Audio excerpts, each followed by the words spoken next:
Let's come to order. We can start with the roll. Nancy Kupka. Here. Deb Boyle. Here. Mike Davenport. Here. Don Renner. Here. And Rick Pavanato. Here. Julia Beckman is excused tonight. We'll start with the Pledge of Allegiance. Pledge allegiance to the flag of the United States of America and to the republic for which it stands, one nation, under God, indivisible, with liberty and justice for all.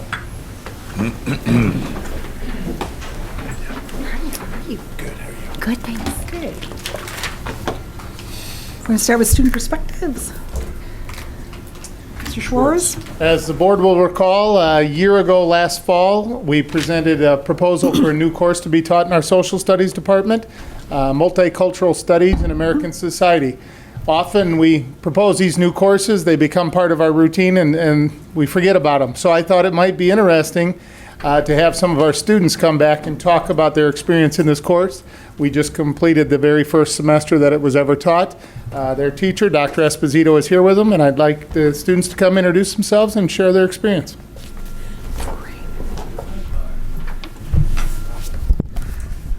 Hello, my name is Yuri Ugaldi. I'm a senior at South. I wrestled for 3 years there. You know, can I just interrupt for a second? We're going to ask everybody tonight, including our friends here from South, to spell your name for the minutes. Okay, U-R-I-E-L.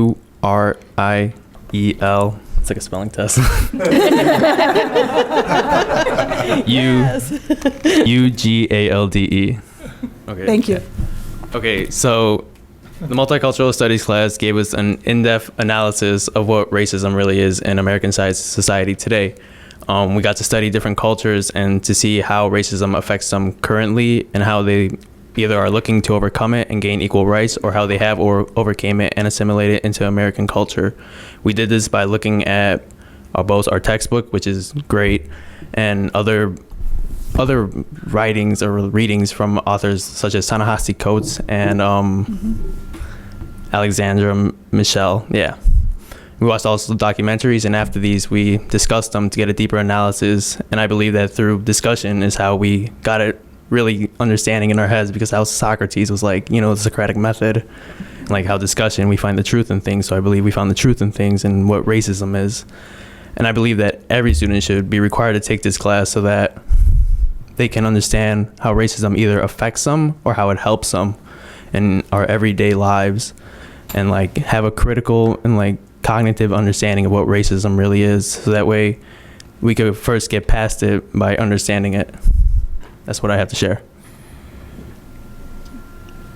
I'm Gabrielle Henderson. I'm a senior. I'm involved in the Madrigal Singers, and I'm a member of the NHS. So a lot of the course material, we had about 5 or 6 different units in the semester that we took in this class. And we started off with just learning about like our foundations unit, like learning about the definition of race and what that means in our society, so that it could help us get a better understanding of our units. And then from there we did Caucasian American unit, African American unit. We also had Latino American, and then I believe we did we do Arab American? Arab American, and so we kind of took, with each of these units, we kind of took an in-depth view on like the challenges that each of these groups has, and like how, as Uriel was saying, how like racism has affected those, and what the society today is like for certain groups. And we kind of looked at, for the groups that we hadn't known much about, such as the African American groups and the Latino American groups, we did a little bit of background history, and we learned, you know, some things that we hadn't really heard before, like in our regular history classes. We got to learn a little bit more, well, some students got to learn more about their background that they had never known before. So it was very interesting to get a different viewpoint on these units and learn about different ethnic groups in American society. Hi there, my name is Beatrice Byrne. I participate in speech team, mask and gavel, and part of the NHS Honor Society at Downers Grove South. This class has been such a wonderful and life-altering class for me. I took this class last minute. I was going to take a different class, and I'm like, why don't I try this? And I was not expected for the impact it was going to make. Right away, we started talking about white privilege, and I was like, well, white privilege doesn't really exist. But then it was starting to do all this stuff. And then, you know, my teacher brought up how people who are white don't have to deal with buying a Band-Aid and it not matching their skin tone. And as trivial as this might seem, I was like, I've never had to worry about that. And it's insane because, I had a very interesting and a very ironically important part in this class because many of my peers were people of color. And, to have them say, no, yeah, this is how you're getting white privilege. This is how people have looked down upon me. They don't even know me. And they're looking down on me upon my race. And it is an important thing that is happening in our society. Racial discrimination is happening. And, there are a lot of people who won't believe it. And so it's very important, and it's made such an amazing impact on my life and made me such a more forward-thinking person, not only in the premises of race, but in the premises of gender equality and the premises of everything. And there was one girl who for Halloween dressed up as a white girl. She was not white, she dressed up as a white girl. And I was like, well, that's a bit racist. And she's like, well, no, racism doesn't exist. And I was like, well, hold on, let me pull up these 15 articles and 25 other sources telling you that racism does exist. And it is, in fact, harming our society. So the thing is, this class was such an important thing, and this is only the tip of the iceberg. We need to bring in more classes that are saying, here is a look at discriminated people. Here is a look at how justice is not being met. I mean, we all said the Pledge of Allegiance. That goes for everyone. And we need to make sure that every single area is being covered.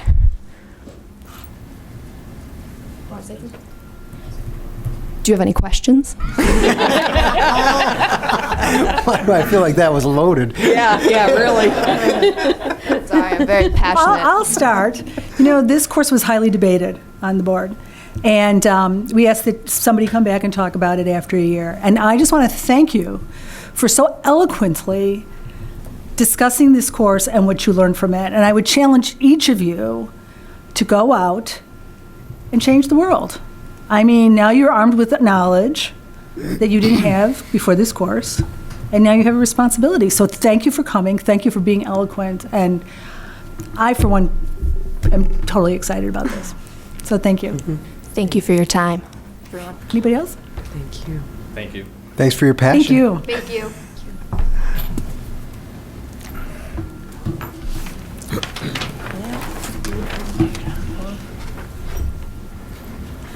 Okay, we'll move on to the reception of visitors for public comment.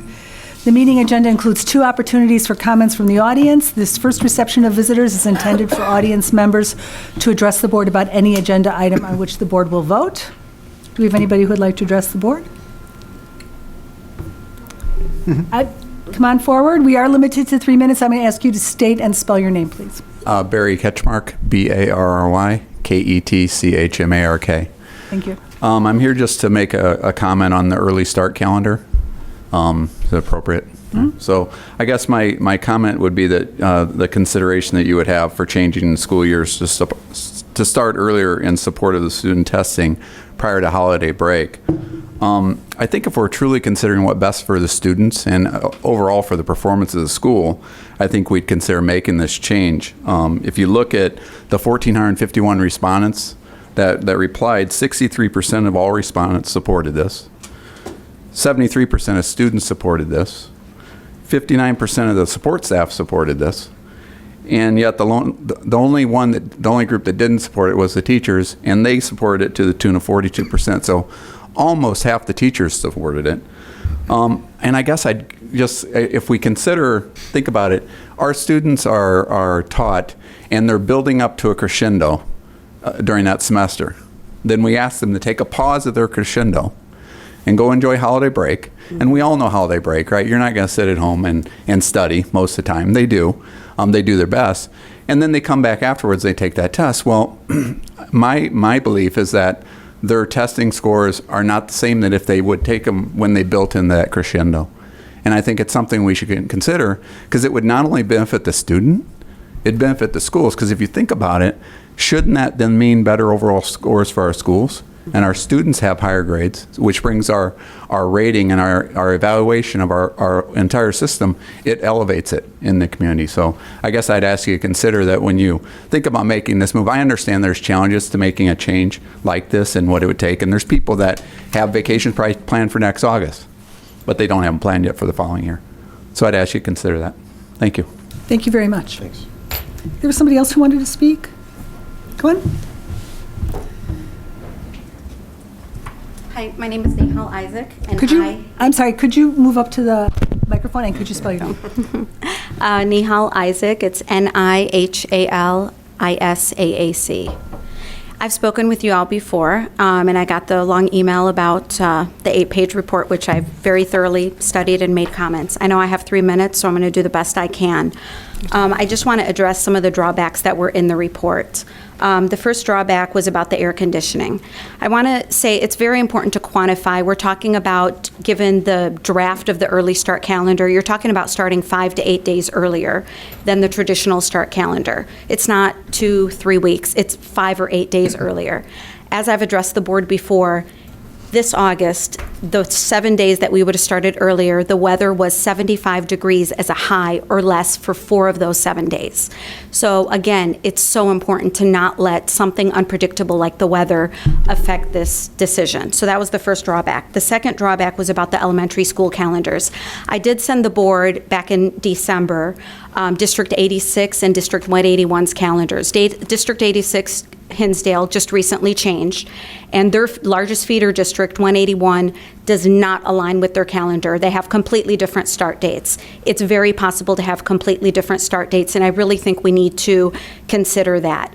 The report mentioned, I believe, 5 different school districts that feed in. 2 already feed into Hinsdale and already do not align. 2 are waiting on our decision, and the last one's District 58.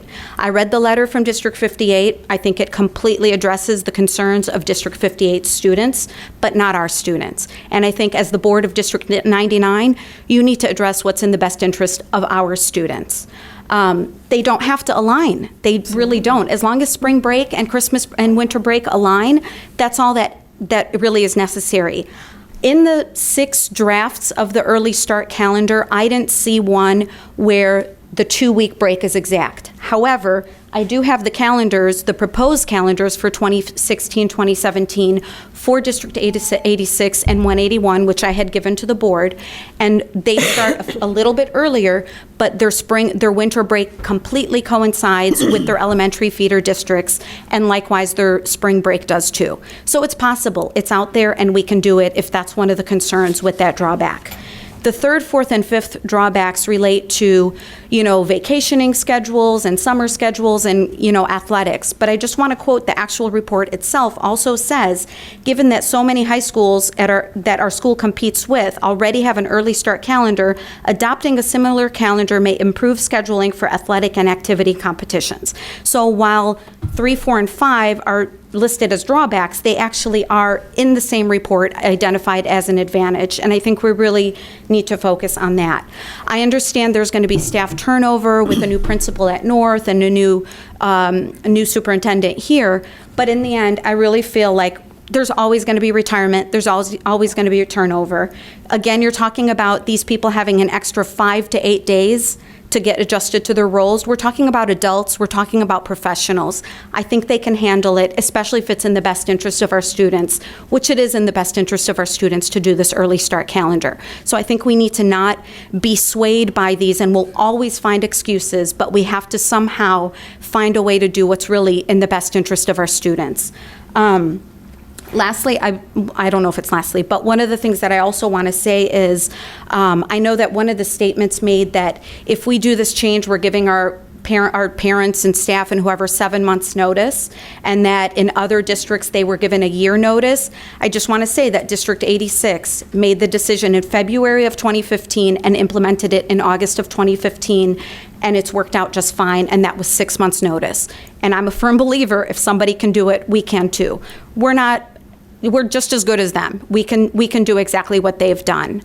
The last thing I do want to say is if you do not find it in your way to approve the early start calendar and you're going to stick with the traditional calendar, I respectfully ask that you revisit the traditional calendar. It provides for starting August 29th, which I believe, my guess is that's to appease District 58. We've never started that late.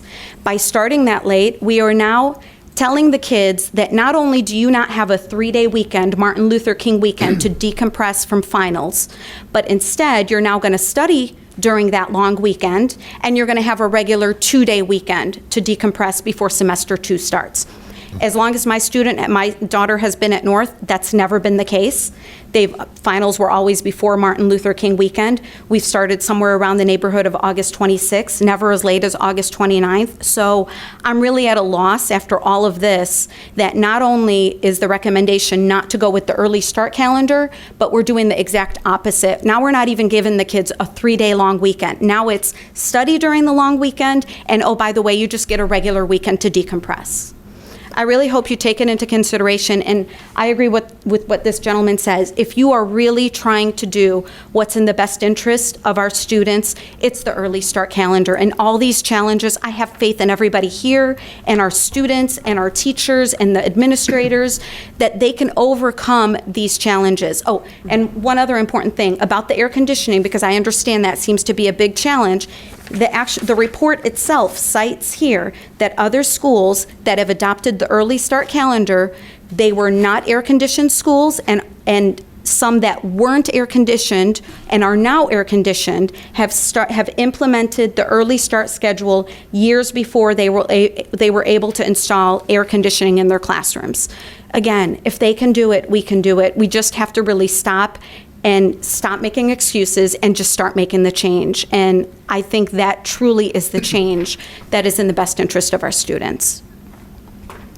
Thank you. Thank you very much. Is there anybody else who'd like to address the board? Okay. Moving on to the subject of the proposed calendar. Thank you, Dr. Trepka. Who is operating the... Okay.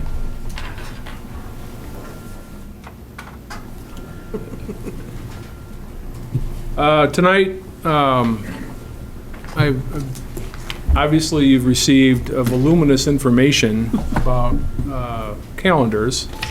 It is not my intent to go through all of it because frankly, we would be here for a while. It'd be a Snickers bar evening. Thank you. However, I do feel compelled to address some of the main points. And first, to go back to the beginning, we started this discussion perhaps back in October. A number of people had come to me to ask that we consider an early calendar. And just for the purpose of our discussion, early start calendar, in my opinion, means that the calendar ends, or the first semester ends before the winter break. The traditional calendar ends the first semester after the winter break. I know there are school districts out there, my oldest son attended one. They give finals before the break, but continue the semester after the break. I don't consider that an early start calendar. I consider that a traditional calendar with finals rescheduled. Next slide. Advantages of the early calendar. Has already been brought forward tonight, the true break at the semester, at the holiday time, so that it's more like a college schedule, that students have the break free of schoolwork. That suggests a cognitive, psychic, stress-free break. The schools that currently use this early calendar also report that the teachers enjoy the break in the same manner. And that's probably the largest and most cited advantage of this calendar. There's more time for teachers going to the AP issue. There's more time for teachers to help students master the AP curriculum if we start the school year earlier. Those tests are always in the first 2 weeks in May. And not only is that an issue for getting the work in our current calendar, that creates a time frame of 2 or 3 weeks after the AP exams before the final exam in the course, which could be considered dead time in some cases. So an early calendar is better for the AP curriculum, and just to remind everyone, 10 years ago we probably had 1 in 10 students who graduated with an AP course, and now we have 1 in 3, and we're working on 1 in 2. Other advantages. Early start calendar has the potential to improve course recommendation processes that occur in the fall, because right now those recommendations are based on potential grades, not actual grades. It's a more seamless transition for our older kids who are taking COD courses or who have finished and are going to COD full-time. It's a better option for students with disabilities in terms of planning or preparing for final exams because they don't have that break in between. It's probably a bigger handicap for them than any other kids. And certainly do think the schedule will eliminate some of the time spent reviewing the final exams now because of that 2-week break. And as mentioned, frankly, because more and more of the schools we compete against or participate with and athletics and activities have gone on the schedule, ultimately that it's going to be to our advantage to have an early schedule, because right now we're scheduling final exams in the last week in December, and also final exams in January. So actually 2 final exams we have to schedule around for athletics. Drawbacks. First, as we've talked about ad nauseum, our schools are about 50% air conditioning at this time.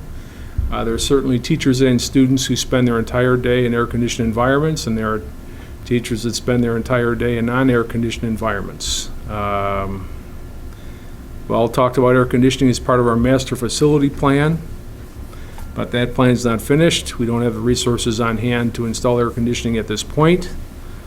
And heat in classrooms early in the school year is a legitimate concern, especially in the older areas of our schools and the second and third floors of our school buildings. A way to mitigate the heat effects, of course, is to move the calendar later in August. In fact, I'll show an example of a calendar that starts August 22nd and still ends before the holidays. And of course, sometimes it's really hot in August, and sometimes it isn't. And sometimes it's hot in September. Mm-hmm. But by pushing that calendar back closer to September, later into August, we're reducing the number of potentially hot days in which we have to have school. Mm-hmm. And until we have air conditioning, that's a consideration I think we should make. Now, the price for moving the calendar later in August is that it affects our alignment with the elementary school calendar in terms of the holiday break. We can't push the calendar back into later August and have the same holiday break and the same state holidays off school that the elementaries have. We have to push the holiday break later into December, because in order to have a legitimate semester, we have to have at least 85 days. So the calendars that I will show you are examples of how we can do that, what considerations we have to make. But the alignment with the elementary, it's not necessarily the issue at the beginning of the year, it's also the issue at the holiday break, and the spring break was just really not affected by the early start calendar.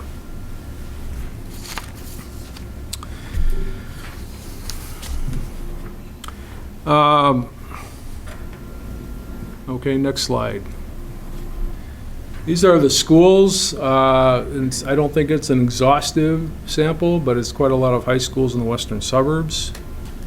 Some of these school districts have had early calendars for quite some time. Some of them are just beginning the early calendar. Hinsdale 86 is one, and I think that's one of the other. There are others that are very recently into the early calendar, and some of these school districts have had calendars for a decade.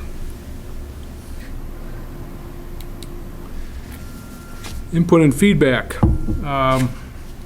Included a number of documents in my report, included the ones listed here.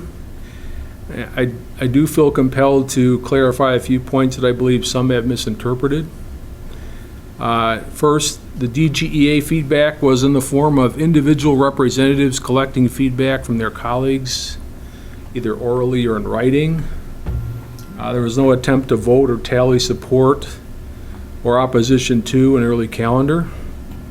So all the feedback has been listed, but it was not a survey. There isn't a count. Anecdotal. Okay. Now the survey, formal training and survey research methods. It was a very simple survey, included 2 questions that we took from the Hinsdale 86 process a year ago. Question 1 was, do you favor an early calendar? Do you favor a traditional one? And why was the second question. We really designed this to get input from parents and students, because at that point in time we did not have much. Teachers were also, and support staff personnel were also allowed to participate in the calendar. That was not our initial point. So, yes, we had close to 1,500 responses, but I do feel compelled to point out it was not a representative sample of any group. And so we can assume those who didn't respond perhaps had a different view than those who did. And I'll take the teachers, for example. I think approximately 155 or 156 teachers responded. We have close to 400 teachers. Many of them didn't respond because they felt they had already given input on the DGEA process. I would argue that to say that the teachers aren't supporting this, we don't know that for sure. We didn't ask all 400. In terms of the parents, yes, we had a majority of the parents that responded support this. However, it's obviously we didn't get much input from others other than our current parents or our incoming 8th grade parents. We didn't preclude anyone from responding, we didn't invite them to respond. And so there goes, we had some of the comments that people didn't know about the survey, didn't see it, weren't allowed, or didn't know they had that opportunity. So again, we have to assume that it's good information, it's a lot of people, but I'm not sure this is definitive information. It's just good information.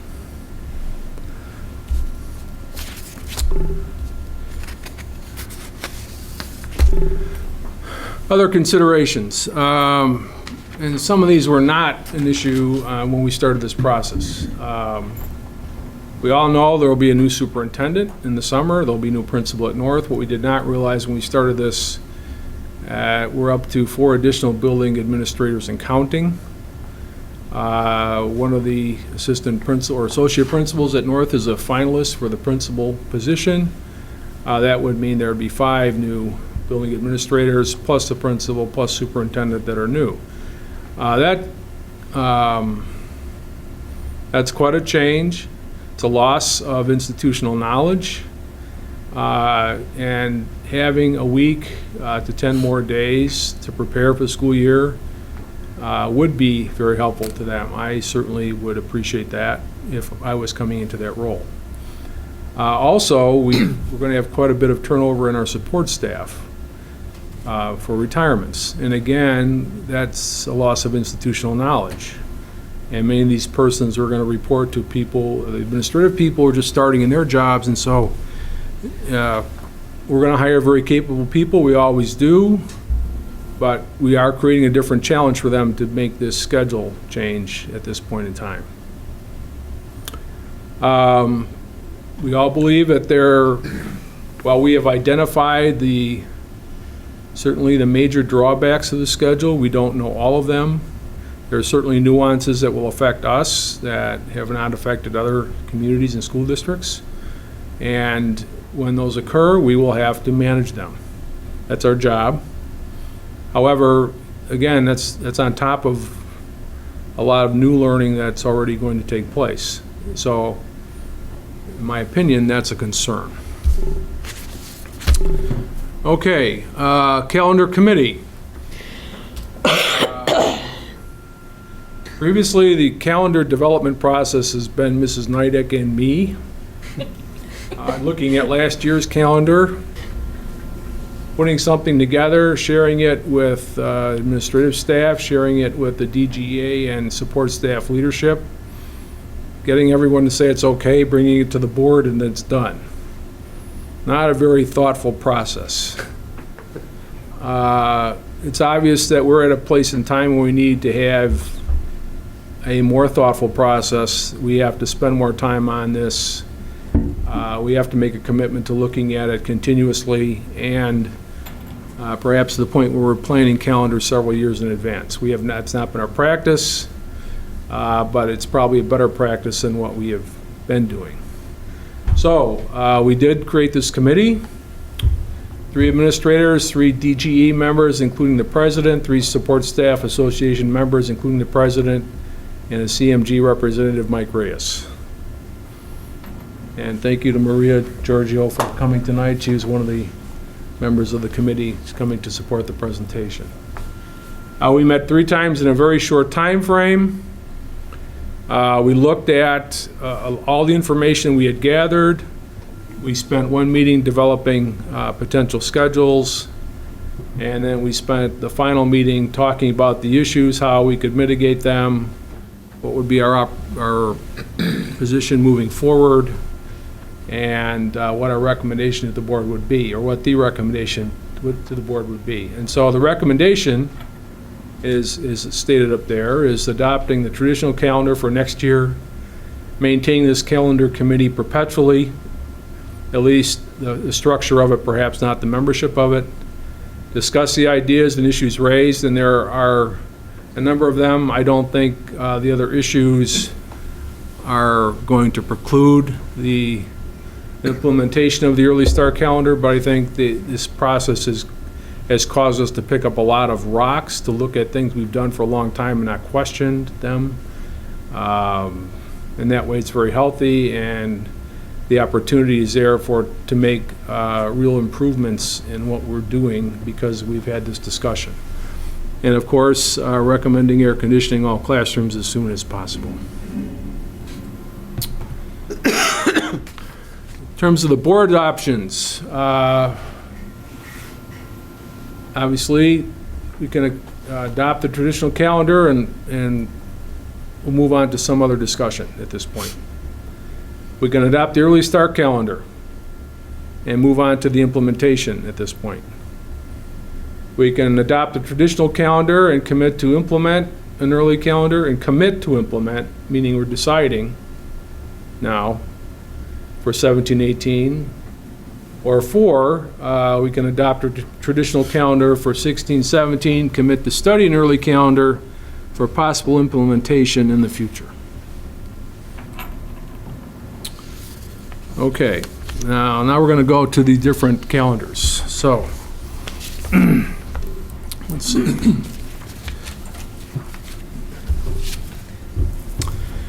Okay, calendar number 1 was the example presented to the board back in October.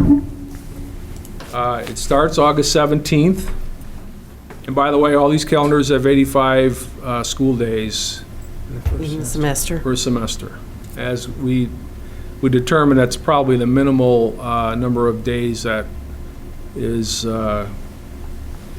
necessary for a sufficient semester. So calendar starts on August 17th. No Columbus Day holiday. That's an issue for some people because apparently a lot of college visits happen on the Columbus Day holiday. I didn't realize that. It's been a while since I had to worry about college visits, but apparently that's a new trend. It is. And so that is a concern. Parent conferences are held before Veterans Day. Veterans Day is a holiday. Day before Thanksgiving is a non-attendance day. The holiday break begins December 21 at the end of the day, meaning finals will be December 19th through 21st. Holiday break begins and ends at midweek, which means the same number of school days off, but one less weekend. That's an issue for some people because of vacations. And second semester begins January 5th. Other school holidays are Martin Luther King Day, President's Day, Pulaski Day, non-attendance day on Good Friday, and graduation is May 19th. But school goes to May 24th. And in the second semester for most of these drafts, it's going to be relatively similar. The changes are going to be what day graduation is, what day we're going to have graduation. Right. Calendar 2. This calendar starts August 17th. It has school on Veterans Day, no school on October 6th and 7th for conferences and Columbus Day. Now, my colleagues believe this is kosher to use our Columbus Day on October 7th as opposed to October 10th. We have not checked that out yet. Perhaps it is and perhaps it is not. Kosher with who? The Illinois State Board of Education. It does have the day before Thanksgiving off. The finals are December 19th through the 21st, although this calendar has 2 emergency days. Thought behind the emergency days is, without emergency days, because we have a shortened semester, and there are all kinds of possibilities. There have been 1 or 2 snow days in my career in December. We had a flood once, 3 or 4 years ago. So it's possible that we could have emergency days, or the need for emergency days before the semester. If we don't plan for an emergency day or 2 emergency days, we're de facto cutting the semester by those days, if we're going to have the finals before the break and then the semester. You could have a heat day too, right? You could? So temperatures this- are over 100 degrees and it's just crazy, crazy hot. This calendar features those days. The holiday break starts either December 22nd, or excuse me, after school on December 21st, after school on December 22nd if that day is needed, or after school on December 23rd if that day is needed. And the holiday break runs through January 4th. The second semester starts January 5th. Next calendar. This is the latest start we came up with, August 22nd. There is no Columbus Day. In this calendar, again, we were creative and had parent conferences on the evening of November 10th and the morning of November 11th. I'm not sure we can do that, but again, we were trying to be creative. This pushes our final exams back until 21st, 22nd, and 23rd of December. So the holiday break is actually at the end of the day on December 23rd and goes through January 6th, and second semester begins January 9th. Next calendar. This calendar begins on August 19th, the day before the previous one. We do have Columbus Day on this calendar. We do not have Veterans Day. Here we've put in parent conferences on Thursday, October 27th. We believe if we move this calendar back several weeks, we probably should move parent conferences back several weeks. It has a half day on November 23rd, the day before Thanksgiving. That was our practice for many years, prior to just a couple years ago. And it has an emergency day on December 23rd. Finals are scheduled the 20th, 21st, and 22nd. 23rd can be used. It says 2 full weeks after the break, or for the break, and so the semester starts again, the second semester starts on January 9th. Next calendar. This is one of the earliest ones we looked at. Starts on August 16th.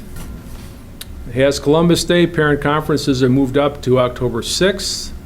Does have the day before Thanksgiving off. Finals are 19th, 20th, and 21st of December. Again, we have a midweek holiday break. And the final calendar. Is there a final? Here we go. Again, we're back to starting on August 17th. Do have Columbus Day. Do not have Veterans Day. The parent conferences are the day after Columbus Day. We do have the day before Thanksgiving off, and the holiday break is in midweek. December 20 begins at the end of the day, December 21st, and the first day back is January 5th. So if you were to look at all these calendars, the implications are, first, the later we begin, the later we begin the holiday break. That's an issue because, again, the alignment with the elementary school district is based on 3 things. Based on the start of the year, the holiday break, and then spring break. And while that's not required by law, it's been the practice in our community. And frankly, Darlene Rossetti sends us a recommended holiday break to the whole county so that the whole county would have the same holiday break again for vacations and so on and so forth. So we have the option to move the calendar up to avoid potential heat days, but at that point we get into issues with the elementary school districts in terms of their holiday break. The later we begin, the more choices we need to make regarding the state holidays and other non-traditional days. We don't have to take any state holidays. We have a waiver from them from a couple years ago. We're not obligated to take any. We have taken a number of them. Over the years, things have been built around them, whether one person finds them to be compelling and another doesn't. Fact is that some of these have developed a life of their own.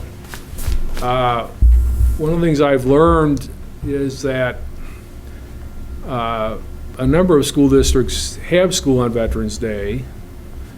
The law says if you have school on Veterans Day, you have to have a Veterans Assembly on Veterans Day. We have really good Veterans Day assemblies, not on Veterans Day, but we obviously could move those to Veterans Day if we had school on that day. And final implication is we can have all the traditional state holidays, we can schedule a holiday break in concert with the elementary districts, but then we are starting earlier than any of these calendars show. So our issues with aligning with the elementary school districts are a challenge we're going to have. If we're going to go to this calendar, we're going to have to address that challenge. How early? Pardon me? How early would we have to start to align the holiday breaks? I would say probably around the week, let's see, go back a couple, Jill.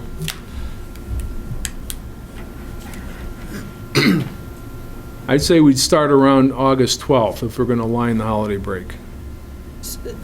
So could you refresh? Depending on which days we, again, see, this is sort of the, And each year is going to be different. right. It slides.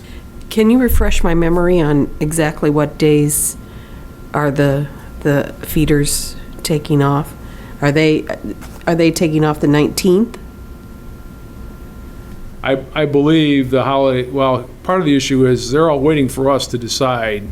So they haven't, to my knowledge, none of the feeders or the associated districts have established their calendar yet. Okay. I believe the recommended holiday break began on Friday, December 16th, and went through December, well, They go back on starting the either 3rd? Monday the 2nd or Tuesday the 3rd. Mark, I have a quick question. Okay. Why has the day before Thanksgiving not been addressed? What's the holiness behind that date? Well, we have like a Attendance is probably low. We've already, attendance and then release at 120. yeah, we've had, to go back, the history of that is we have had, historically in the district, when teachers work on parent conference night, they work into the night. They work more hours than a regular school day. The quid pro quo is they're released early on the day before Thanksgiving. That's been the case as long as I've been in the district. Yeah. A couple years ago, we decided, Early as in like a 120 dismissal, Yeah. not like a whole day off. oh no, not a whole day off. It's a half day. I don't recall exactly what the hours Whatever, are. yeah. A couple years ago, it came up based on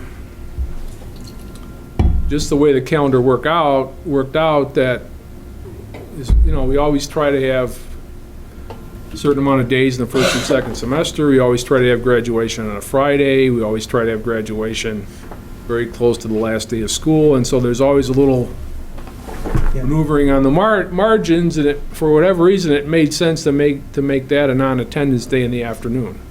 There's no magic to it. It's not a paid holiday for the teachers. It's just the way that's worked out. So we don't have to have a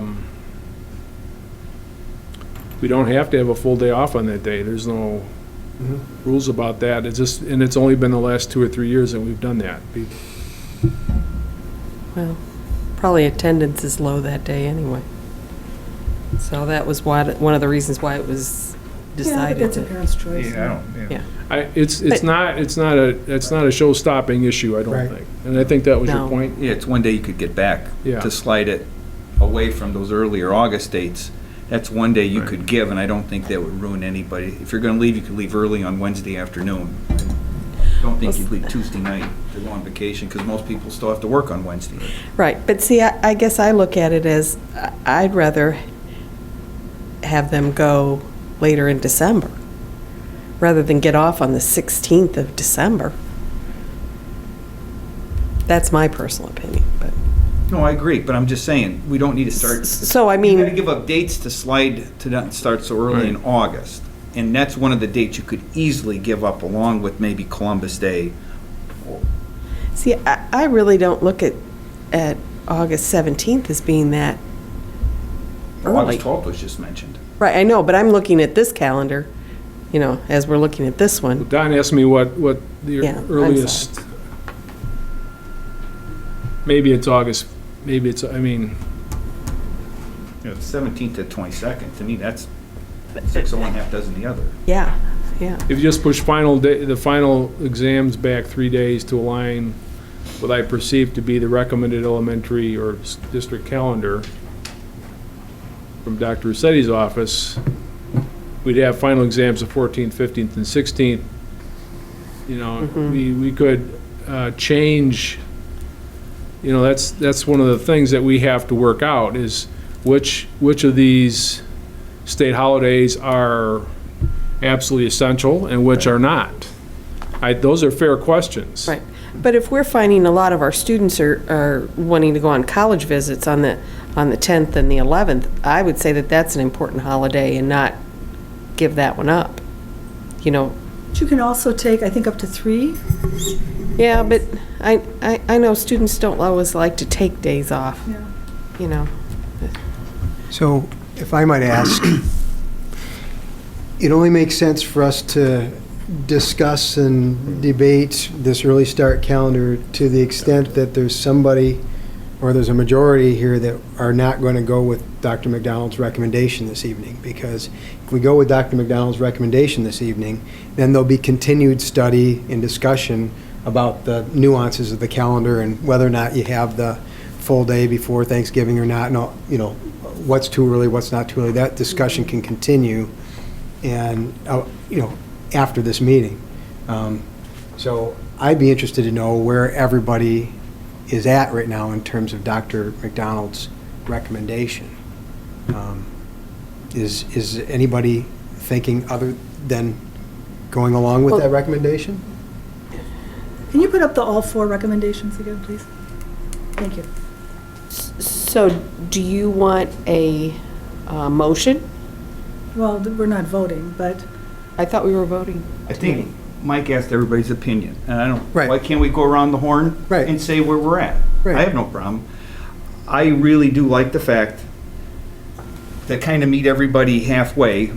2016, 2017, we'll stick with the traditional calendar. That gives people more than 16 months to plan any vacations for the 2017, 2018 calendar year. To book, if they're booked for a national park, you got to go 16 months. Okay, we'll get you into August at Yosemite or wherever. Right. But I think I was not happy with the recommendation. I think we should firmly commit. That's my opinion. Firmly commit to an early start, not this year, but the following year. I think that meets everybody halfway. I think because there's people on both sides of this issue, and so the olive branch is as is this year, but this putting it off and study, I think it's just going to wither on the vine, like some other issues we've had in our parking lot. And so that's my opinion. Does it go around the room? Yep. I definitely am a proponent of an early start. I know that there are people, and I've talked to some board members from 58 who are opposed to it, but I have to tell you, I've not met any other parent or student who is. So I am definitely for going with an early start calendar. I think the question, I agree with Rick, I don't think we can do it this year. In my mind, the question is, do we commit to do it for next year or do we wait? And I'm still kind of weighing that. I'd be interested to hear what other people say. I agree with Rick. I think that we should work diligently, maybe to have some sort of a calendar starting for this fall that's similar, but definitely commit to 17, 18 for the short. I'd like to similarly commit to changing the calendar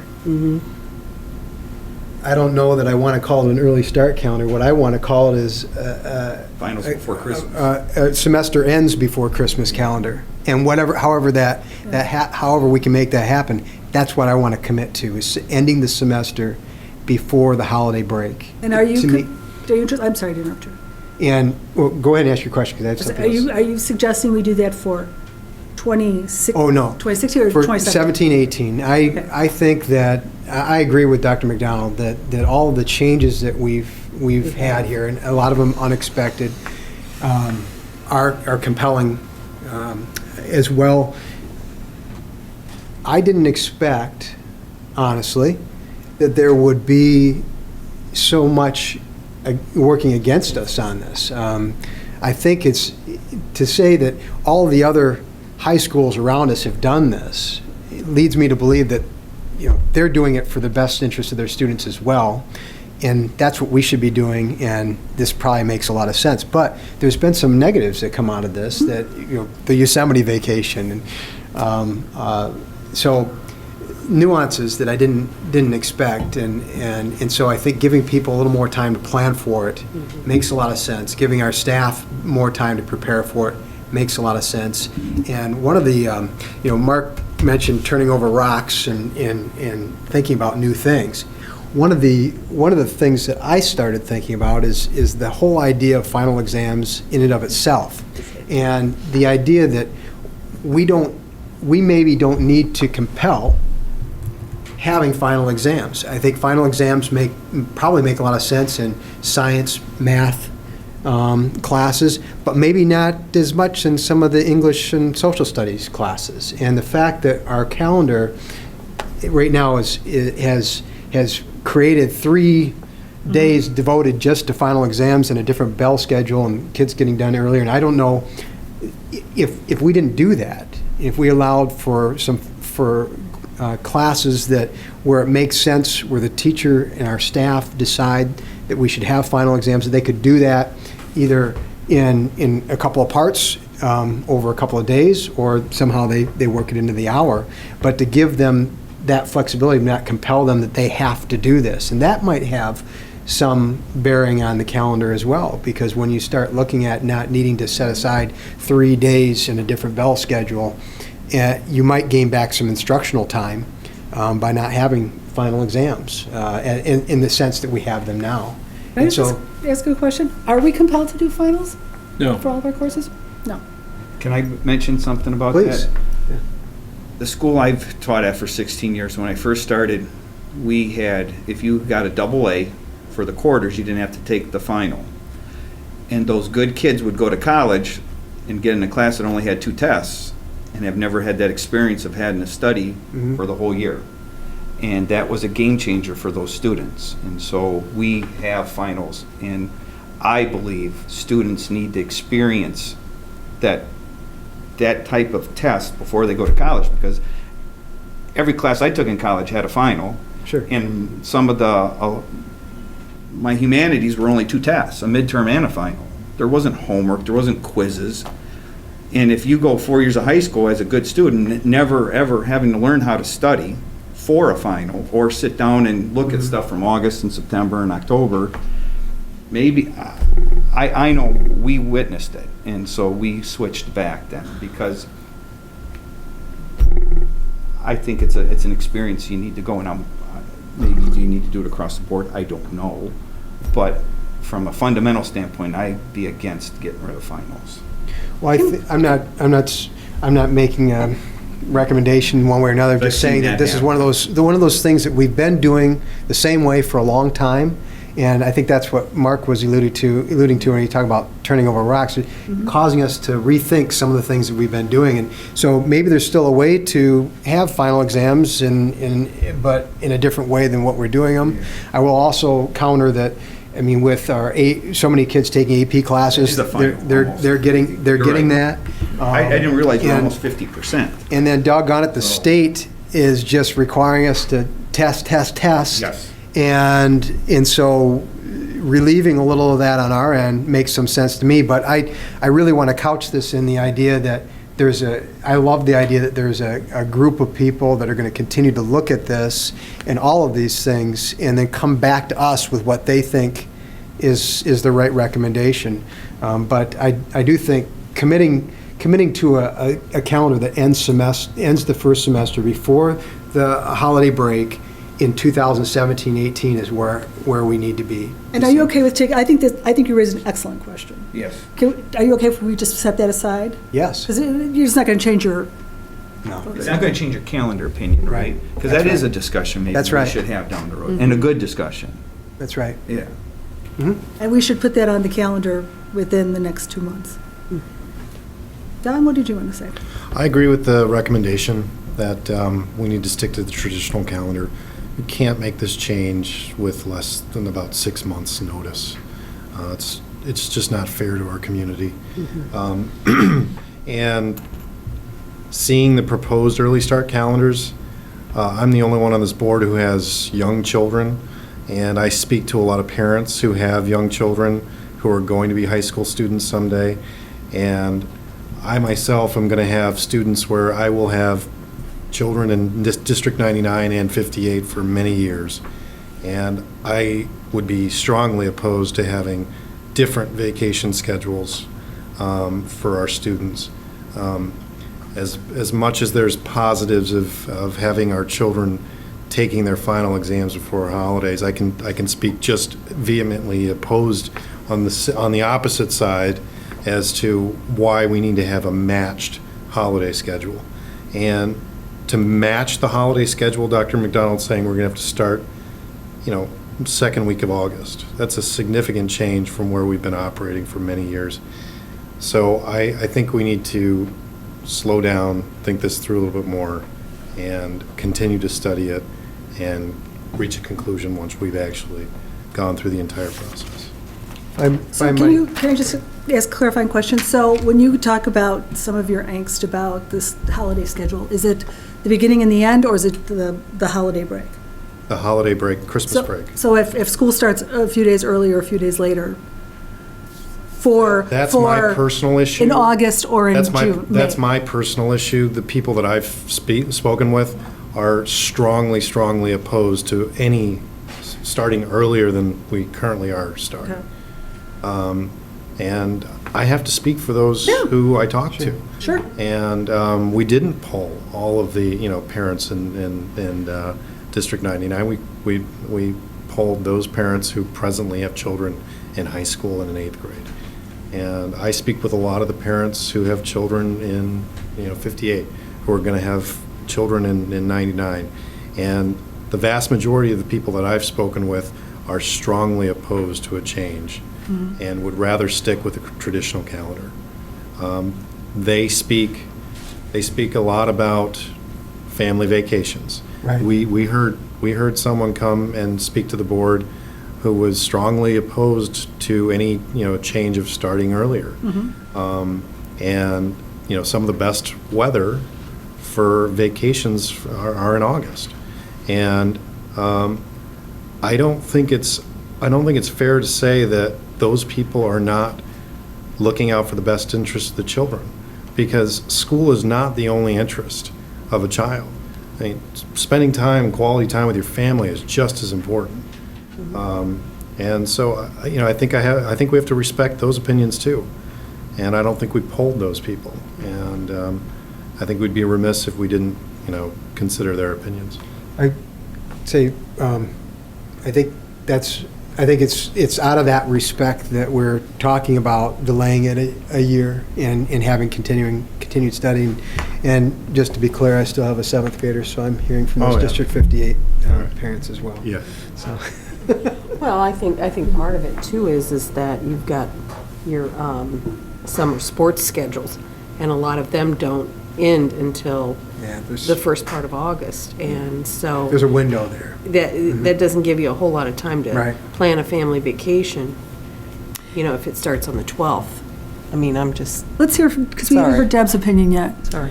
I'm with my former colleagues. I think that implementing it this year is going to be too soon based on what we've heard from Dr. McDonald.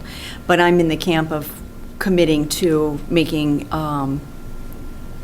the calendar coincide with making sure that our finals are done before the winter break. So I don't care exactly where it was on there. I'm with Mike when he just says, I don't necessarily need to call it an early start calendar.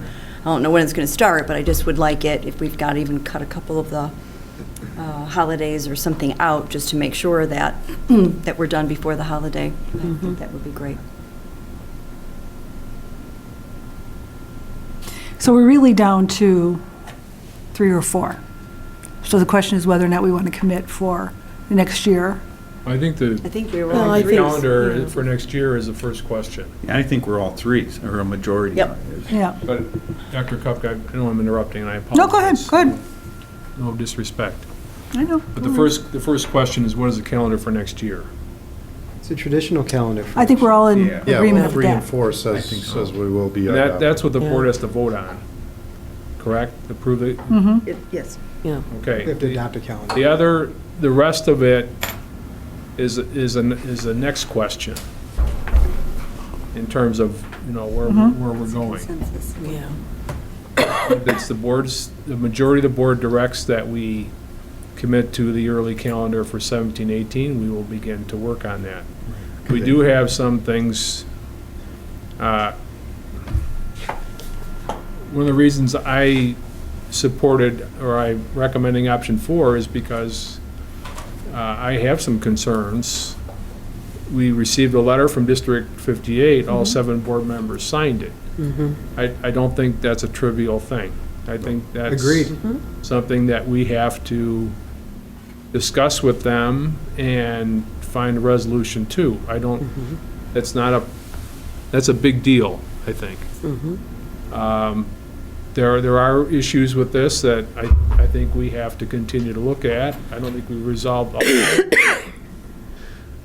I'd also say that virtually everyone I work with in this process understands that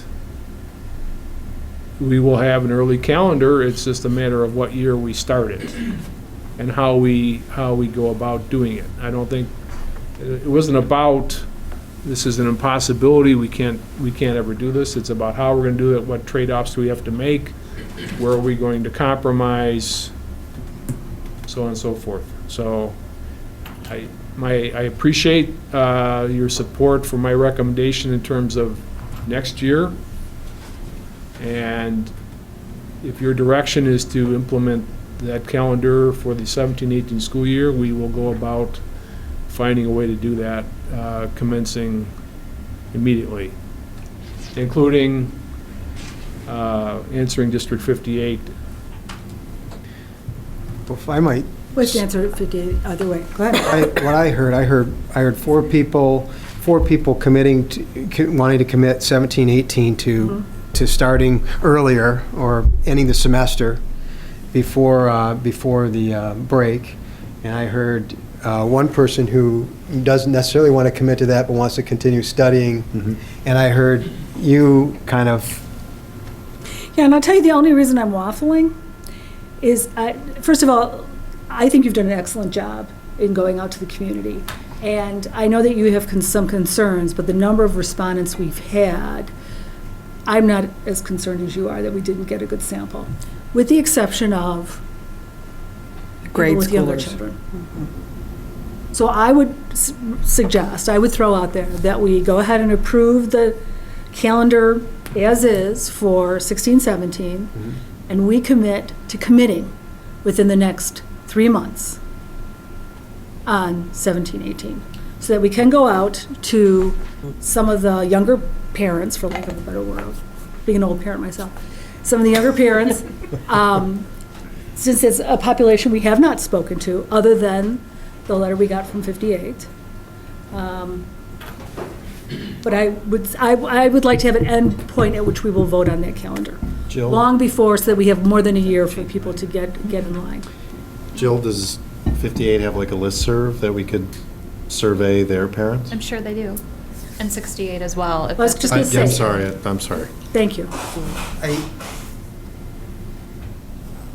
I am firmly committed to ending the first semester And I am before the too. break. I'll second that. At any cost. At any cost. I respect the majority of the board. And Deb, because if, say we survey and they come back 95% against, I'm still going to vote for the early calendar. And Mike says he is. So where's Deb and where's Terry? And there's the majority. Well, I'll work harder to convince you otherwise. What I'm saying is, so And we that's haven't- your job. we're making a commitment to this. It doesn't mean that we can't, if the other things, but I think it's important to send that message to the community, that this is where we're at right now, and this is what we're committing to. We don't vote to approve the 2017-18 calendar, and, for another, probably 10 or 11 months, right? So that gives people some forward notice that, hey, there's a good chance we'll probably be starting earlier than we did. There are ways to mitigate and minimize that impact, and to think about what's more important in terms of, do we start a couple days earlier for the sake of keeping the holiday exactly aligned, or do we go ahead and leave it a day or two different? I mean, there's time to gather that information and work that out, because I agree. I mean, District 58, they could have moved to grade-centered schools years ago, but we have neighborhood schools. And the reason we do that is, I think, because there's a recognition in our community that the way our students are educated doesn't just end at the brick-and-mortar walls of the schools, but it's part of a whole community.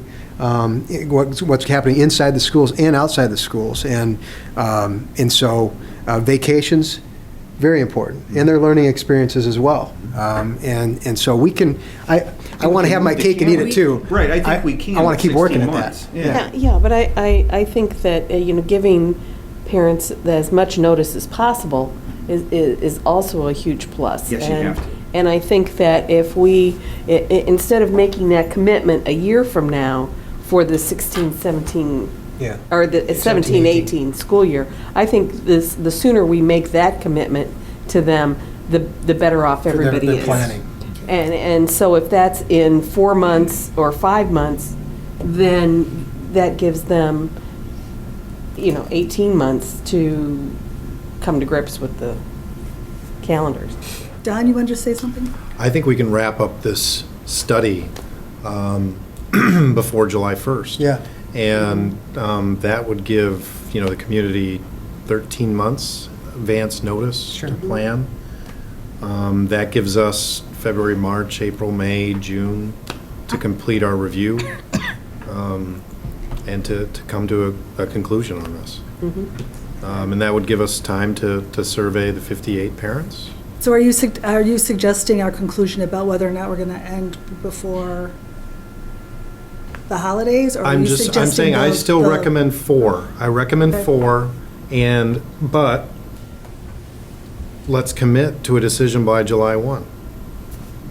I think we're not voting on this. We're only voting on the calendar tonight. So I think just our discussion tonight is instructive to our community, knowing that there's some of us who really feel strongly about ending before the break, maybe others that are willing to still discuss that, but the majority being one way. I think that's, and then we can continue this discussion, and maybe, we do, by July 1st, we just hopefully unanimously agree this is the direction we're moving. Well, I agree with Rick that let's not let this fall by the wayside. Yeah, oh, no, that's why I think we need to put on Let's set a firm date. Let's know, set we a have the firm date votes. I'd like- and make a decision by then. Yeah. I'd like to move it up, though, to, let's just say to July's March. too late. March. Let's know by March. I'm sorry? Let's know by July's too March. late. Let's make a decision by March, at our March March. meeting. Is that fair? Does that give the No, committee enough time to study? No, I don't think that's enough time. March, there's too much staffing. First is probably better. Okay. There's all that staffing that comes in March that the board has to, there's a lot of time to be spent on that. And all the nuances of that. We're not going to be, we don't have the time in meetings to talk about it. When would you comfortably have the time in meetings to talk to? I think May 1st is legitimate. We May can do 1st? in April if that's possible. May I think May 1st. I just, I'm March happy with that. March isn't possible Okay. because of all the I staffing agree. stuff. I agree. For me, I like it decided before Hank starts his first day. Yes. is I was for going me. for July 15th. It's a good try, Mark. One thing though, and this really isn't calendar, but this has to do with the memo that went out. One of the things that I was approached by several people was the notion that there is going to be an administrative turnover, and people were concerned that our administrators were leaving Oh. It's- okay. under, out of anger, or just something had happened within the district. And I just want to clarify that that's not true. It was just a matter of people have made some decisions based on what was better for their lives, and, Correct, nobody was, And opportunities were Yeah, available. or a We better lose opportunity. people every year. Yeah. It just happens that this year, the There were people more. in certain positions, Yeah. there's just more in one category than another, and so, And several still are in the district. yes. We have not lost them. right. So I just wanted to make that clear. We got some good people sitting at the table this Absolutely. evening that I hope They're will be not back going. next year, so. Okay, so are we ready to close this discussion? Because we will be having a recommendation a little bit later. Okay? Okay, summer school report. Okay. Ms. Accardi? Thank you, Dr. McDonald. Each year, as the board recalls, we talk about summer school. We share information from the previous summer and some recommendations for the next summer. So our summer school director, Tim Tilton, is joining us. Tim, you've been our director for how many years now? 6. Just 6 finished years. 6. So he's going to walk us through what last summer looked like. Thank you for your time tonight. I'm happy to once again report that we had a successful summer school program in 2015. At this time, I'd like to give you the best bullet points of the program. So, summer school was held at North Campus this year. If you recall, we had several bad weather, cold days, which pushed back the end of the school year. Three more days, which then pushed back our summer school year 1 day. So we had to adjust the start, but things worked out. So this, the rest of my brief here just kind of separated into 3 main parts, which mirrors the 3 main parts of summer school: the academic program, the driver's ed program, and the online credit recovery program. So in our academic program, this was again a 2 3-week semester program. Classes ran from 8 in the morning till 1 in the afternoon. We had 330 students in total participate in the academic program. This is up a little bit from 318 last year. We offered 13 different subjects. We had a few classes again canceled due to low enrollment, that being U.S. history and PE. We once again had a strong participation in the enrichment offering of the AP chemistry prep class. We had 29 students participated in that. This was an online 6-week program, but they also met once a week for a lab experience where students were coached on the rigors of AP chemistry. Those students who were planning on taking that for next year. Math 1, we had a very strong participation in Math 1 also, and so lessons learned from the year prior. We reduced the teacher-to-student ratio to deliver a stronger math experience for those students. And then in Math 2, this was a new introduction based on the Common Core, Math 2 being introduced the year prior. We offered that in summer school, this then deleting the classes of Geometry 200 or 300 from our summer school curriculum. So driver's education, we had 53 students successfully complete driver's ed. Once again, we were able to administer the state behind-the-wheel waiver test, this time to double the number of students as from last year up. We had 22 students that qualified and successfully passed the behind-the-wheel waiver test. And then our online credit recovery program had continued. We offered this to increase the flexibility for students' schedules. We offered 2 different sessions, and we had 50 students that participated in the online credit recovery program. This up from 45 last year, and they completed about exactly 73 individual class credits. So once again, a great combined effort, and from just about every department throughout the district. In a moment, Gina Siccardi will summarize the recommendations for next year. However, are there any questions that I can answer before that? I was curious, could are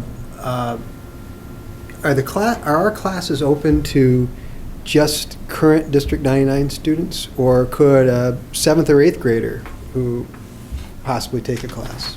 Right. Well, 7th or 8th grade students, we... do we have any? We don't really have many Okay. classes that would, for credit. I suppose if someone wanted to take our Keys to Academic Success program, which would kind of coaches them on studying habits, organizational, things like that, I think we could justify that if we had room, and there our current students weren't taking it, but certainly that. But due to credit purposes, I don't think, high school credit purposes, I don't think we have offerings for the younger. Okay. An incoming freshman can, and some do. Okay, so we have some of those, so we do have We some. had a couple in Math 1 that were. So it'd be current 8th graders who would be coming in this coming year could and do. Coming in that year, so they had just graduated from 8th grade. Right. Right, I'm saying the same Wanna thing, make just sure. not being clear in the way I'm wording it, sorry. So for this coming summer, for instance, if somebody who's in 8th grade this year could take a class this coming summer, and that would actually count as a credit. Yes. So, interesting, okay. Okay. So, as Tim said, we had a very strong program. We had over 430 students. When you consider all three areas, driver education, credit recovery, and the academic program. That certainly doesn't count our enrichment programs. For example, the Keys, which is our study strategies type of enrichment course, the AP Chem Summer Bridge. So the 430 just counts those that were basically in it earning credit. In terms of some changes this year for summer school, you may have noticed, as Tim said, we did lower our teacher to student ratio in math. That was purposeful. We believe it's very important that those students have as much time as they can individually with teachers as well. As you know, we offer an extended period of math during the school year, but in summer school, it's to a shortened period that's even less than if they took the full period during the school year. So that was one area as well. We also ran a few courses. As you looked through some of the financial information, we did run some courses this year that were very low enrollment, but we were purposeful and strategic. For example, we decided sort of last minute, we're oftentimes at 7 at night on cell phones the day before or 2 days before class is starting, really trying to decide what's in the best interest of our students. So for example, we ran a course with 5 students, and we did that because those 5 students needed to graduate. And so we did take a little bit of a loss in some areas due to some of those decisions, but we believe those to be the right decisions. It's important, yes. We also used Title I funds a little bit differently this year, which was a recommendation made to us in terms of how we use Title I funds to fund summer school. So that also accounts for some of the changes in some of the financial records that you saw. So I just wanted to point those couple of things out. For moving forward, we would like to continue to offer our Summer Bridge program. Our Summer Bridge program is for incoming freshmen. It is focused on reading and math, although we do tweak it every year. And we're in the process of looking at that right now for next year and what that will look like. We'd like to continue to run a Summer Bridge program. We fund that exclusively through Title I. We do not charge any tuition for that program. We also would like to continue to use Title I funds to fund transportation. Our buses are funded through Title, as well as to fund part of our teacher salaries based on the new way in which we have to fund it through Title. So it's based on a percentage of students that are free and reduced lunch. I'd also like to increase the stipend for our summer school director, which is currently at $8,000. It has been there for 4 years. I'm requesting an increase or recommending an increase to $9,000 for several reasons. Primary reason is that Tim's work isn't just during summer school. It extends far beyond that. I had him keep a log last year, and it came to 220 hours, which means that he made substantially less than a teacher teaching hourly in summer school. Also, as we look at surrounding high schools, many of them do not necessarily offer a program as robust as ours, but the 2 closest ones that do, which are Hinsdale and Glenbard, also have a summer school director who serves basically in the same capacity. At Glenbard, that individual makes just over $11,400, and they run one at each campus. We do a combined campus, so we run one summer school program. And at Hinsdale, the individual last year made $11,769. So I'm recommending an increase of $1,000 to hopefully bring our summer school director position closer in line with the local schools.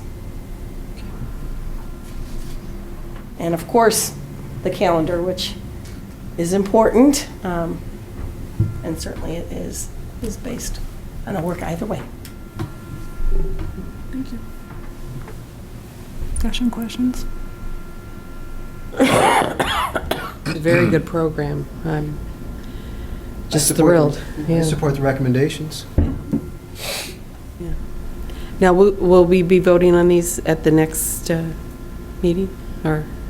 Yes, And the only thing for action is the approval of this. yes, the business meeting. Okay, very good. Anything else? Okay, moving on to the recommendations for action. No, we have a student and staff recognition Oh, I'm sorry. format. I went too Mrs. Browning. fast. Just Who a wants to quick change report. Sorry, Mrs. Browning. Just a quick report. My apologies. No problem. We're starting to talk about the recognition receptions in the spring. That's scheduled for March and May, and we think that spring will come. And it's hard to believe that it's been almost a year that we were at South for the March one, and that's when the lights went out and kind of ruined our status quo formal ceremony that we did and caused us to rethink what we would do for the future. So if you'll remember, at North in May, we did a new format, mixed it up to make it more informal. People were invited to come between 6 and 7:30 and to pick up their certificate. And it was more relaxed and lively, but at the same time, it was the complete lack of structure I felt like didn't have an anchor to the evening. So our event really didn't have a point of program. So I think that if you'll remember, Nancy and Mark made some comments and people didn't hear them, so trying to make it better for next time. So I met with Ed and Scott and talked about what we might consider for this time, and thinking that 6:30 we could begin a formal program, and that would begin in the auditorium at North and the cafetorium at South. And Mark and all of the board members would be up on the stage, and Mark would introduce all of you and kind of give some background as to what the board is about and the function of the board, which I know Nancy is always wanting to better communicate what the board does to the community. So then you would offer words of congratulations, and all of you would be up on the stage, as well as Hank. He has committed to these 2 dates, so we could introduce Hank to everyone at that point too. And then the principals could describe the different student and staff achievements, which are similar at both schools, and have the recipients' names projected onto a screen behind. So people would not go across the stage, which is awkward for some of the kids and takes time, I know, but they would still be asked to stand as a group and to be recognized, and everybody can clap and then adjourn to the lobby, which is where you would distribute the certificates to people, take photos, and meet Hank maybe in a special designated area with balloons or something. And of course, we cannot forget the District 99 cookies, so we would still have some carbs there.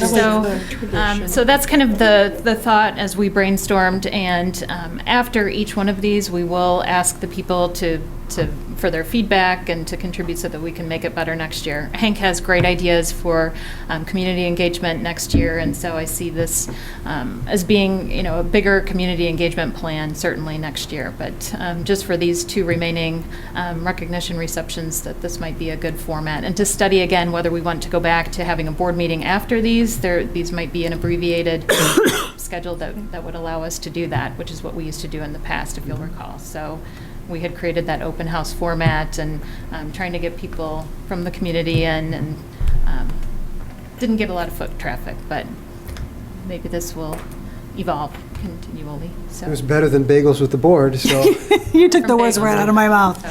I don't Come think a we're long ever way. going to get, I'm a pessimist, I guess, in this regard.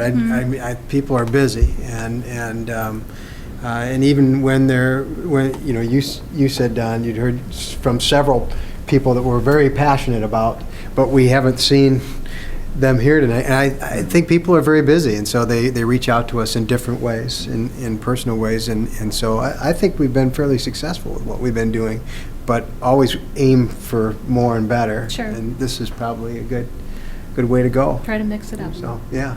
Thank you. Thank you. Thank you. Any other comments or questions? No, I think. Now we'll move on to the recommendations for action. I move that we approve the 2016-17 traditional calendar as was presented this evening. Second. Mike Davenport. Aye. Terry Pavasich. Aye. Rick Pavanato. Aye. Deb Boyle. Aye. Don Renner. Aye. And Nancy Kupka. Aye. And I would, motion carries, and I would just reiterate that we will make a decision on the next calendar by May, at the May meeting. That's the plan. Okay. Anything else? Reception of visitors. I know, but did you have anything else you want to say? No? I said a lot. I know. And I personally hung on to every word. We're moving. Working on July 15th. I know. It's a long way away. Reception of visitors. This is the opportunity for audience members to address the board on any topic pertaining to Community High School District 99. Would anybody like to address the board?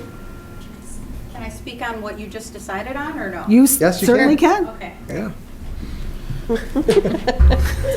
So I respect the decision, and it is what it is. I don't understand, though, if that means that you're adopting the traditional calendar exactly as it is, or can you please go back and start earlier so that the kids at least have Martin Luther King weekend between semester 1 and semester 2, as they've had as far back as I remember? Is that possible? I don't know why we're starting August 29th and not August 26th, or is that a done deal? We just approved it. I think we got a little latitude, don't we? Or is it a done deal?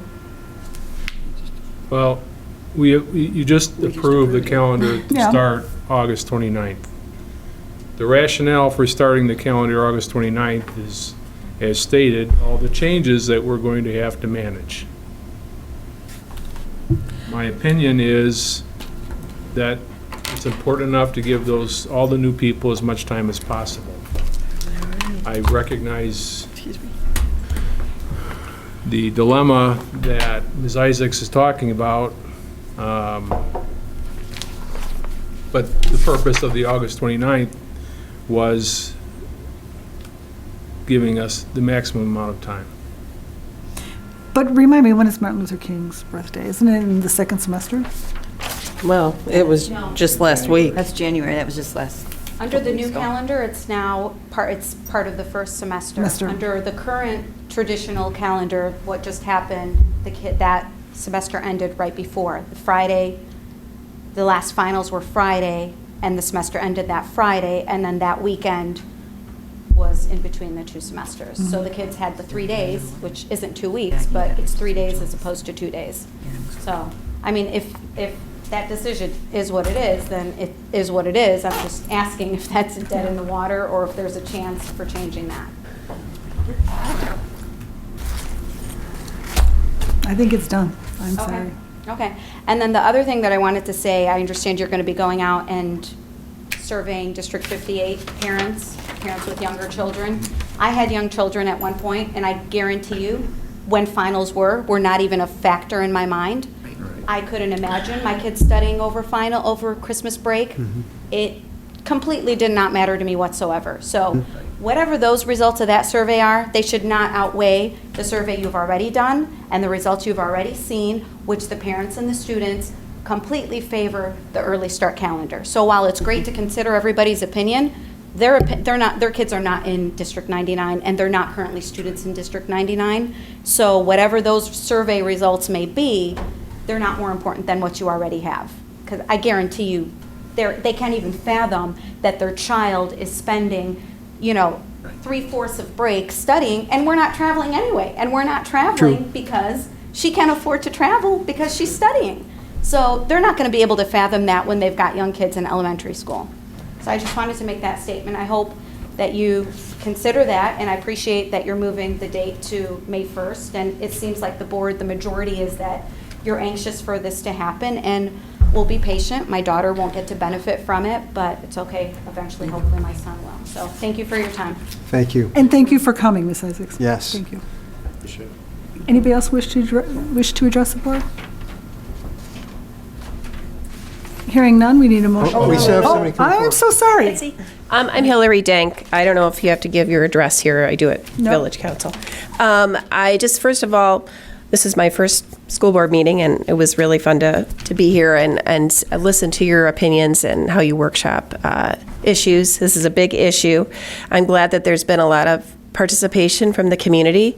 I think the survey to 58 might be a really good opportunity to ask those parents about whether they prefer to have that schedule start earlier or have a more, the vacation calendar to be closer to the District 99 vacation calendar. Maybe get some feedback on those options, because it looks like we're going to the early calendar sooner rather than later. So I'm just thinking if you're going to be surveying people, maybe ask their opinions on those issues and some of the other, holidays that people want to stick, keep those 3-day weekends together for their grade school and high school kids. And just on another note, I wanted to thank you for ending the fees needed for kids to go to school activities. Yes. I think that's fantastic news. And it didn't discourage my kids from going, but it just makes it a lot easier for all of them to just show up, show their ID, and go in. Yep. And it's probably, from an administrative perspective, will be a lot easier to deal with, too. So I think that's a really great idea, and I'm glad to see that happening. Thanks. Thank you. Thank you, Ms. Dank. I'm sorry I didn't see you coming up to the board. Come ahead. Sorry, just to circle No. back on the conversation around deferring the decision for the 17-18 calendar until May. I guess my experience has been, change is tough, right? Everybody agrees change is tough. Delaying change doesn't make it better, it makes it worse, right? People are trying to make decisions and trying to understand where they should be going. Whether you survey another group that feels they haven't been surveyed or they didn't get, a process followed, I don't know that that's going to support the greater number of people that have already kind of spoken, in their vote of where they would go. So I can appreciate you want to defer your decision. At the same time, it's the old analysis paralysis. You can defer and defer and defer, but if I heard what I heard tonight, I believe you've got majority of people that are deciding that it makes sense. I don't know that waiting until May is your best bet for the people that are certainly going to need to make changes, and they're going to need to look at things differently. And honestly, if you decide sooner, think about the other way. It gives you as a group more time to really decide what's best then from a calendar perspective, and then really look at it and say, okay, we're making this change. Now what's the best change for us as an organization? And if you look at that, I think you'll see that maybe you should change this sooner rather than later, because I think it's going to help you make decisions. So I think, I just can ask you to consider that, and, I appreciate your time, and thanks for your efforts. Thank you. Anyone else? Okay, now, we have a motion for adjournment? Yes, we do. Gary motions, Second. Mike seconds. All those in favor? Aye. All those opposed? Thank you very much, and thank you Thanks a to the people who've Thank you. attended.